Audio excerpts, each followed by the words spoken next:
مولانا روم رحمۃ اللہ علیہ کا قائد بیان کرتے ہیں، کسی گاؤں میں کوئی اللہ والا چلا گیا، سارے لوگ دعائیں کرانے آئے، ایک بوڑھی مائی تھی کبڑی، وہ بہت نک چڑی اور بہت زیادہ جھگڑالو اور چڑچڑی سی. تو لوگوں نے اس کو بھی کہا ماں تو بھی جا کے اپنا بزرگوں سے دعا کرا، شاید اللہ تیرے بھی دن پھیر دے.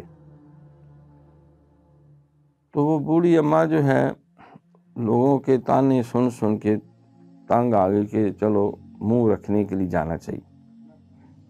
لوگ اس کو مائی کبی کہہ کے تانے بھی دیتے تھے، بچے شرارت سے چھیڑ بھی ڈالتے تھے، اور وہ آگے سے جو بد زبانی کر سکتی تھی وہ بھی کرتی. خیر اللہ والے کے پاس وہ بھی چلی گئی، لوگ خوش ہو گئے، چلو دعا کرائے گی، ہو سکتا ہے دعا فقیرات رحم اللہ اس کے کبڑے پن کا علاج ہو جائے، ٹھیک ہو جائے.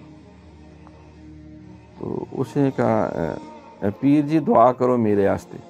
سب کے کان کھڑے ہو گئے کہ اماں نے اب یہی خاص دعا ہے جو کروانی ہے. ان کے اماں جی حکم کریں، ہم نے تو اللہ کے آگے جولی پھیلانی ہے، کرم تو اس نے کرنا. حضرت جی دعا کرو کہ پنڈ دے سارے لوگ کبے ہو جاتے، منو کبا کوئی نہ کرو،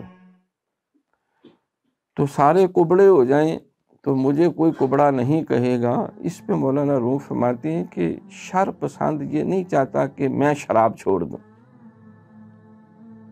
کہتے سارے شرابی ہو جائیں، سارے تھوڑا تھوڑا کٹ پین کپی لگان، سارے سگریٹ نوش، چاہتا ہے کہ سارے ایک ایک سوٹا لان، من نہ چھڑاؤ. یہ برائی کی خصلت ہے کہ وہ پھیلنا چاہتی ہے، وہ سب کو آلودہ کرنا چاہتی ہے.